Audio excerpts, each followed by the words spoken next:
حالانکہ اسلام نے ہمیں یہ تصور نہیں دیا ہے، بلکہ اسلام کی تعلیمات میں سے ایک تعلیم یہ ہے کہ جہاں کہیں تمہیں عالم دین نظر آئے ان کے چہروں کو تک لیا کرو، ان کے چہروں کو تکنا بھی خدا کی عبادت ہے۔ اور آقا دو عالم صلی اللہ علیہ وسلم نے ارشاد فرمایا مجالست العلماء عبادہ۔ آج آپ ان علماء کرام کی سنگت میں اس شامیانہ نور و رحمت میں آپ بیٹھے ہیں، کس لیے بیٹھے ہیں؟ 14ویں صدی کے مجدد اعظم اعلیٰ حضرت امام احمد رضا خان فاضل بریلوی رضی اللہ تعالی عنہ کی بارگاہ میں اپنی محبتوں، اپنی عقیدتوں کا خراج پیش کرنے کے لیے، تو یہ جو بارگاہ اعلیٰ حضرت ہے، آپ گلہائے عقیدت پیش کرنے کے لیے اس شامیانہ نور و رحمت کے سائے تلے ان علماء کرام کی سنگت میں بیٹھے ہیں۔ یہ بیٹھنا بھی خدا کی عبادت ہے۔ یہ میں نہیں کہتا، بلکہ ہمارے اور آپ کے آقا امام الانبیاء صلی اللہ علیہ وسلم نے ارشاد فرمایا مجالست العلماء عبادہ، عالم دین کی سنگت میں بیٹھنا یہ بھی عبادت ہے۔ چہروں کو دیکھیے تب بھی عبادت، ان کی معیت میں بیٹھیے تب بھی عبادت۔ اور یہ وہ علماء ہیں، یہ وہ ہستیاں ہیں جنہوں نے مصطفیٰ جان رحمت کی مطالبے کو سب سے پہلے پورا کیا۔ آپ حدیث کی کتابوں کو چھانیے اور حدیث کی کتابوں کو پڑھیے تو آپ کو پتہ چلے گا۔ حدیثوں میں ایک حدیث یہ بھی ہے، آقا دو عالم نے اپنے صحابہ سے فرمایا تھا کہ اے میرے صحابہ، 4 میں سے بننا، 5واں نہ بننا۔ اگر تم 5واں بن جاؤ گے تو ہلاک و برباد ہو جاؤ گے۔ امام الانبیاء جس کے بارے میں کہہ دے کہ اس میں ہلاکت و بربادی ہے تو یقیناً اس میں ہلاکت و بربادی ہے، اس لیے کہ ہوا اپنا رخ بدل سکتی ہے، سمندر اپنا جو ہے رخ بدل سکتا ہے، لیکن جو آقا فرما دے وہ غلط نہیں ہو سکتا۔ حضور نے فرمایا تھا اپنے جانثاروں سے، کیا فرمایا تھا؟ صحابہ 4 میں سے بننا، 5واں مت بننا۔ آقا اگر 5واں بن جائے تو کیا ہوگا؟ نبی نے فرمایا 5واں بنو گے تو ہلاک و برباد ہو جاؤ گے، تمہارے لیے ہلاکت و بربادی ہوگی۔ آقا کیا بنے؟ نبی نے فرمایا اغدو عالما، اے میرے غلاموں اگر بن سکتے ہو تو میری شریعت کا عالم بننا۔ اب سوچو مسلمانوں، امام الانبیاء نے اپنے غلاموں سے فرمایا تھا کہ اگر بن سکتے ہو تو میری شریعت کا عالم بننا۔ بتاؤ مصطفیٰ جان رحمت نے یہ جو مطالبہ فرمایا تھا کیا انہی لوگوں سے فرمایا تھا؟ نہیں نہیں، آقا نے یہ مطالبہ اپنی پوری امت سے فرمایا تھا کہ اے میری امت یہ اگر تم بن سکتے ہو تو میری شریعت کا عالم بننا۔ تو اب فیصلہ کرو، حضور کے اس مطالبے کو اگر کسی نے سب سے پہلے پورا کیا ہے تو یہی علماء کرام ہے، یہی علماء دین ہے جنہوں نے اپنے آقا کے مطالبے کو سب سے پہلے پورا کیا، اپنے آپ کے عالم بنا کر کے تیار کیا۔ اس لیے قوم کے نوجوانوں، قوم کے غیور مسلمانوں، ان علماء کی قدر کرنا، ان کی بے قدری مت کرنا، اس لیے کہ یہ علماء جب تک تمہارے درمیان موجود رہیں گے، جب تک تمہاری آبادی میں موجود رہیں گے، جب تک تمہارے گاؤں اور بستی میں یہ علماء موجود رہیں گے، تمہارے ایمان و عقیدے کی حفاظت ہوتی رہے گی۔ اور جب یہ علماء دھیرے دھیرے ختم ہو جائیں گے، تمہارا ایمان بھی لٹتا ہوا نظر آئے گا، تمہارا عقیدہ بھی لٹتا ہوا نظر آئے گا۔ اس لیے اے مسلمانوں، اگر ایمان کی حفاظت چاہتے ہو، عقیدے کی بقا چاہتے ہو، ایمان کی بقا چاہتے ہو، تو ان علماء کی قدر کرنا، ائمہ کی قدر کرنا، یہی تمہارے ایمان کے محافظ ہے، یہی تمہارے عقیدے کے محافظ محافظ ہے۔ اس لیے عزیزان ملت اسلامیہ یہ ہمارے لیے بڑی خوش نصیبی کی بات ہے، ان علماء کرام کی موجودگی میں ہم اور آپ بیٹھے ہیں، مجھے بولنے کا موقع مل رہا ہے، آپ کو ان علماء کرام کے چہروں کی زیارت کرتے ہوئے آپ کو سننے کا موقع مل رہا ہے۔ عزیزان ملت اسلامیہ، آج ہم اس کانفرنس میں اس جلسے میں آئے ہیں، آنے کا مقصد کیا ہے میں نے آپ کو بتا دیا کہ اس مقصد میں اس جلسے میں آنے کا مقصد صرف یہ ہے تاکہ ہم اور آپ اعلیٰ حضرت کی بارگاہ میں اپنی محبتوں کا خراج پیش کر سکیں، اپنی عقیدتوں کا خراج پیش کر سکیں۔ کون ہے اعلیٰ حضرت؟ عزیزان ملت اسلامیہ، اعلیٰ حضرت کی ذات کو آپ کیا سمجھیں؟ میں آپ کو ایک تمہیدی گفتگو نہیں بیان کروں گا، اس لیے کہ وقت زیادہ نہیں دیا گیا ہے، آدھے گھنٹے کا وقت ہے، اسی آدھے گھنٹے میں پوری رفتاری کے ساتھ پوری تیزی کے ساتھ اپنی باتیں بیان کر کے اپنی جگہ لینے کی کوشش کروں گا۔ عزیزان ملت اسلامیہ، یہ کون ہے اعلیٰ حضرت جس سے پوری دنیا محبت کرتی ہوئی نظر آتی ہے؟ یہ کون ہے مجدد اعظم جن سے پوری دنیا محبت کرتی ہوئی نظر آتی ہے؟ آپ پوری دنیا کا جائزہ لیجئے، 25 سفر المظفر کو دنیا کے کسی ایسے خطے میں جہاں پر سنی مسلمان آباد ہو، آج کے دن اپنے یہاں محفلوں کو سجا کرتے، محفلوں کا انعقاد کرتے، کوئی ایسا سنی علاقہ نہیں ہوگا جہاں اعلیٰ حضرت کی بارگاہ میں لوگ خراج عقیدت نہ پیش کر رہے ہو، گلہائے عقیدت پیش کر رہے ہو۔ کون ہے اعلیٰ حضرت؟ سنیے اعلیٰ حضرت کون ہے؟ یہ وہ اعلیٰ حضرت ہے، ابھی آپ کی ولادت نہیں ہوئی ہے، ابھی آپ پیدا نہیں ہوئے ہیں، آپ کے پیدا ہونے سے 170 سال پہلے گجرات کی سرزمین پر ایک عالم ربانی نے اعلیٰ حضرت کے پیدا ہونے کی بشارت سنائی تھی۔ عزیزان ملت اسلامیہ، یہ کوئی بڑی بات نہیں ہے، یہ کوئی نئی بات نہیں ہے کہ پیدا ہونے سے پہلے ان کے پیدا ہونے کی بشارت سنائی جائے۔ آپ علم حدیث پڑھیے، آپ حدیث کی کتابوں کو پڑھیے، حدیثوں کا مطالعہ کیجئے، یہ علماء جانتے ہیں کہ حضرت امام اعظم جن کے ہم مقلد ہیں، جن کے ہم اور آپ تقلید کرتے ہیں، آپ حدیثوں کو اٹھا کر کے دیکھیے تو آپ کو معلوم ہوگا امام اعظم ابو حنیفہ ابھی پیدا نہیں ہوئے تھے، میرے مصطفیٰ نے امام اعظم کی پیدا ہونے کی بشارت سنائی، امام مالک ابھی پیدا نہیں ہوئے تھے، آقائے دو عالم نے حضرت امام مالک نے پیدا ہونے کی بشارت سنائی، اور میرے مصطفیٰ نے امام مالک کو عالم المدینہ کا لقب عطا فرمایا، اور شہنشاہ بغداد حضرت غوث پاک رضی اللہ تعالیٰ عنہ ابھی آپ پیدا نہیں ہوئے ہیں، ابھی آپ کی پیدائش نہیں ہوئی ہے، آپ کے پیدا ہونے سے پہلے بڑے بڑے اکابرین، بڑے بڑے مشائخ نے آپ کے پیدا ہونے کی بشارت سنائی، بڑے بڑے اولیاء کرام اس خاندان گیتی پر آتے رہے اور اپنے اپنے دور میں اعلیٰ حضرت غوث پاک کی ولادت کی خبر دیتے رہے۔ ٹھیک اسی طرح ابھی اعلیٰ حضرت امام احمد رضا اس خاندان گیتی پر تشریف نہیں لائے ہیں، ابھی علامہ نقی علی خان کے گھر آپ کی ولادت نہیں ہوئی ہے، آپ کے پیدا ہونے سے 170 سال پہلے گجرات کی سرزمین پر آپ کی حقانیت کا اعلان کر دیا جاتا ہے، گجرات کی سرزمین پر آپ کی صداقت کا اعلان کر دیا جاتا ہے، گجرات کی سرزمین پر ایک متبشر ولی کامل عالم ربانی آپ کی ولادت کی خبر دے رہے ہیں۔ اٹھائیے کتاب شہنشاہ قاٹیہ وار، جس میں شہنشاہ قاٹیہ وار حضرت سیدنا صالح شیرازی قادری رحمت اللہ تعالیٰ علیہ کے سوانے قلم بند کیے ہوئے ہیں۔ جو لوگ گجرات کا سفر کیے ہوئے ہیں انہیں معلوم ہے کہ گجرات کی سرزمین پر ایک جگہ ہے راجکوٹ، راجکوٹ سے تقریباً 120 کلومیٹر کی دوری پر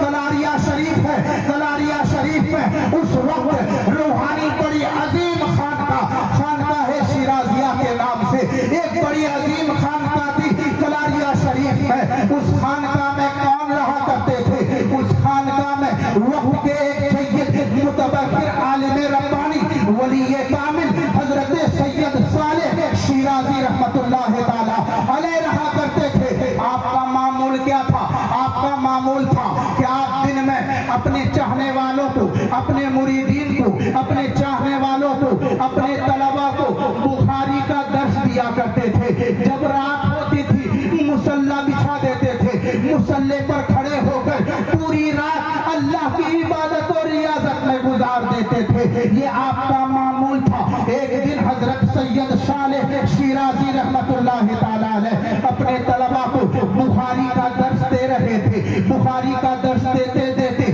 ایک ایسی حدیث آپ کے سامنے آئی، آپ کے نگاہوں کے سامنے آئی کہ اس حدیث کو دیکھ کر آپ مچل جاتے ہیں اور مچل کر فرماتے ہیں، اے میرے عزیز طلباء، یہ جو حدیث ہم اور آپ پڑھ رہے ہیں، اس حدیث پاک سے یہ واضح طور پر ثابت ہوتا ہے کہ مصطفیٰ جان رحمت صلی اللہ تعالیٰ علیہ وسلم کو غیب کا علم حاصل ہے۔ پھر حضرت سید صالح شیرازی رحمت اللہ تعالیٰ علیہ حضور کے علم غیب پر سینکڑوں حدیثیں بیان کرتے ہیں کہ اے میرے عزیز طلباء، حضور کے علم غیب کی ثبوت میں بخاری میں یہ حدیث ہے، مسلم میں یہ حدیث ہے، نسائی میں یہ حدیث ہے، ماجہ میں یہ حدیث ہے، داؤد میں یہ حدیث ہے۔ الغرض متعدد کتابوں کو شمار کرتے ہوئے حضرت سید صالح شیرازی رحمت اللہ تعالیٰ علیہ حضور کے علم غیب پر حدیثوں کو بیان کرتے ہیں۔ لیکن حدیثیں بیان کرتے کرتے اچانک حضرت سید صالح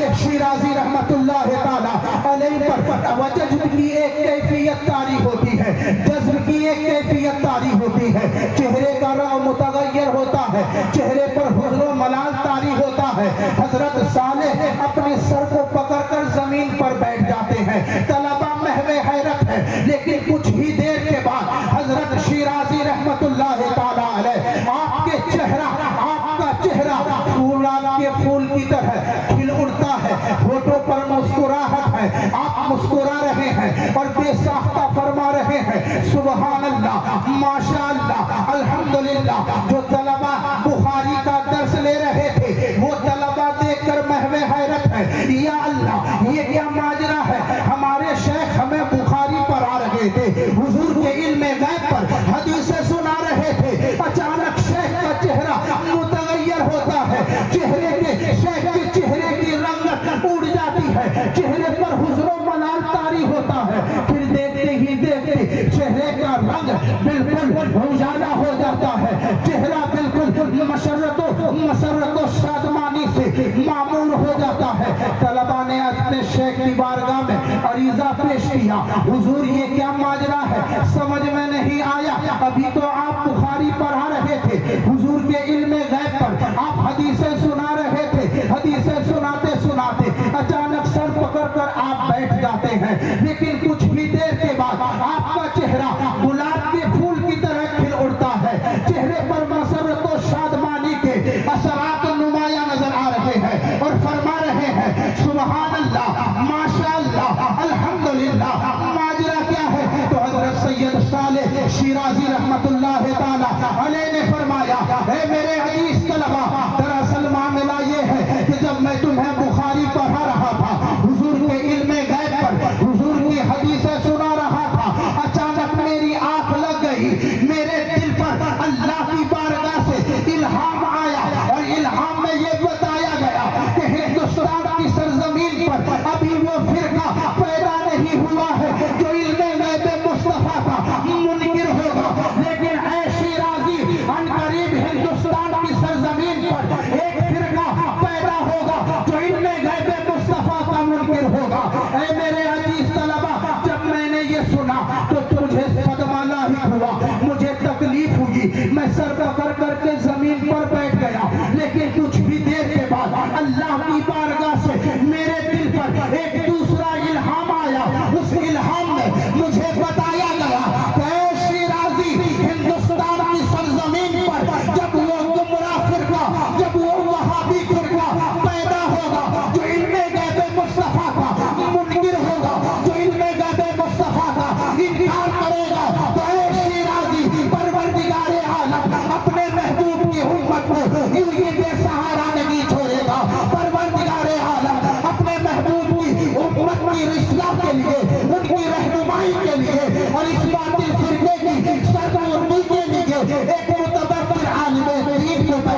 فرمائے گا۔ عزیزان ملت اسلامیہ، حضرت صالح فرماتے ہیں اے میرے عزیز طلبہ، جب میں نے یہ سنا کہ ایک متبحر عالم دین پیدا ہوگا جو اس باطل فرقے کی سرکوبی کرے گا، جو اس باطل فرقے کی رد بلیغ فرمائے گا، تو میرے چہرے پر خوشی کے آثار نظر آئے۔ میں خوشی سے جھوم اٹھا، اس لیے میں کہنے لگا سبحان اللہ، ماشاءاللہ، الحمدللہ۔ پھر آگے حضرت شیخ فرماتے ہیں اے میرے عزیز طلبہ، اگر میں چاہوں تو اسی مجلس میں اس عالم ربانی کا نام بھی بتا سکتا ہوں۔ اتنا کہنا تھا، طلبہ میں خوشی کی ایک لہر دوڑ جاتی ہے۔ طلبہ کہتے ہیں سرکار پھر دیری کس بات کی، اس عالم ربانی کا نام بتا دیجئے۔ حضرت فرماتے ہیں نہیں نہیں، یہ تو راز و نیاز کی بات ہے۔ طلبہ کہتے ہیں حضور واضح فرما دیجئے وہ عالم ربانی کون ہوگا۔ چنانچہ حضرت سید صالح شیرازی رحمت اللہ تعالیٰ علیہ جلال میں آتے ہیں اور جذب کی کیفیت میں ارشاد فرماتے ہیں اے میرے عزیز طلبہ، کیا واقعی بتا دوں؟ طلبہ کہتے ہیں سرکار بتا دیجئے، کیا واقعی بتا دوں؟ طلبہ کہتے ہیں حضور ضرور بتا دیجئے۔ اعلیٰ حضرت کے بارے میں فرماتے ہیں حضرت سید صالح شیرازی رحمت اللہ تعالیٰ علیہ، اے میرے عزیز طلبہ، اگر سننا چاہتے ہو تو سنو، کان کھول کر کے سن لو۔ جب یہ وہابی فرقہ ہندوستان کی سرزمین پر پیدا ہوگا تو پروردگار عالم اپنے محبوب کی امت کی اصلاح کے لیے، ان کی رہنمائی کے لیے اور اس باطل فرقے کی سرکوبی کے لیے بریلی کی سرزمین پر احمد رضا کو پیدا فرمائے گا۔ عزیزان ملت اسلامیہ، اب ذرا سوچئے، حضرت صالح شیرازی فرماتے ہیں کہ جب یہ وہابی فرقہ جو علم غیب مصطفیٰ کا منکر ہوگا، حضور کے علم غیب کا انکار کرے گا، تو پروردگار عالم بریلی کی سرزمین پر احمد رضا کو پیدا فرمائے گا۔ احمد رضا پیدا ہوں گے اور پیدا ہونے کے بعد اس وہابی فرقے کے باطل عقائد و نظریات کے تعبیر پر آخری ریل دیکھے گا۔ عزیزان ملت اسلامیہ، یہ ہے اعلیٰ حضرت جن کی شان یہ ہے۔ اعلیٰ حضرت عظیم البرکت کوئی عام ہستی کا نام نہیں ہے، کوئی عام عالم نہیں ہے، بلکہ اعلیٰ حضرت امام احمد رضا کی ذات وہ ذات ہے کہ خدا کی بارگاہ میں آپ کی ذات مقبول و مستجاب ہے۔ آپ کی زبان سے جو بھی جملہ نکل جاتا تھا خدا کی بارگاہ میں آپ کے زبان سے نکلا ہوا وہ جملہ مقبول ہو جایا کرتا تھا۔ اس سلسلے میں اگر آپ واقعات سننا چاہتے ہیں یا پڑھنا چاہتے ہیں تو اٹھائیے حیات اعلیٰ حضرت، حیات اعلیٰ حضرت کے اندر اس سلسلے میں درجنوں واقعات مل جائیں گے۔ میں ایک واقعہ بیان کر کے اپنی گفتگو کو آگے بڑھاتا ہوں۔ عزیزان ملت اسلامیہ، سرکار اعلیٰ حضرت کا زمانہ ہے، بریلی کی سرزمین پر ایک عالم دین ہے جن کا نام حضرت علامہ غلام حسین بریلوی ہے، اور یہ کوئی عام عالم نہیں ہے۔ یہ کون ہے؟ یہ وہی ہے کہ بریلی کی سرزمین میں کرسٹی پریس جس کا تھا انہی کا نام علامہ غلام حسین بریلوی ہے۔ عزیزان ملت اسلامیہ، علامہ غلام حسین بریلوی علم نجوم اور علم بیعت کے اتنے بڑے ماہر تھے، اتنے بڑے ماہر تھے، وہ ستاروں کا حال دیکھ کر کے، ستاروں کی چال دیکھ کر کے، ستاروں کی وضع دیکھ کر کے بتا دیتے تھے کہ بارش کب ہوگی، بارش کب نہیں ہوگی، بارش اس مہینے ہوگی یا بارش اگلے مہینے ہوگی۔ یہ کون ہے؟ یہ علامہ غلام رسول علامہ غلام حسین بریلوی ہے جو علم نجوم اور علم ہیئت کے بڑے ماہر ہیں۔ لیکن اگر اعلیٰ حضرت کی سیرت کو پڑھیں گے، اعلیٰ حضرت کی زندگی کو پڑھیں گے تو اعلیٰ حضرت صرف علم نجوم میں ماہر نہیں تھے، صرف علم ہیئت میں ماہر نہیں تھے۔ علماء لکھتے ہیں کہ اعلیٰ حضرت امام احمد رضا خان بکثرت علوم و فنون میں مہارتیں تامہ رکھتے تھے۔ جن علوم و فنون میں اعلیٰ حضرت مہارتیں تامہ رکھتے تھے، ان فنون و فنون کی تعداد 55 تک شمار دی گئی۔ مزید تحقیق کے بعد وہی علوم و فنون 75 کی تعداد تک پہنچ گئی، کیونکہ علوم و فنون یہ ایسے ہیں کہ شاخ در شاخ جو ہے پھیلتے چلے جاتے ہیں۔ آج بھی علماء اعلیٰ حضرت کے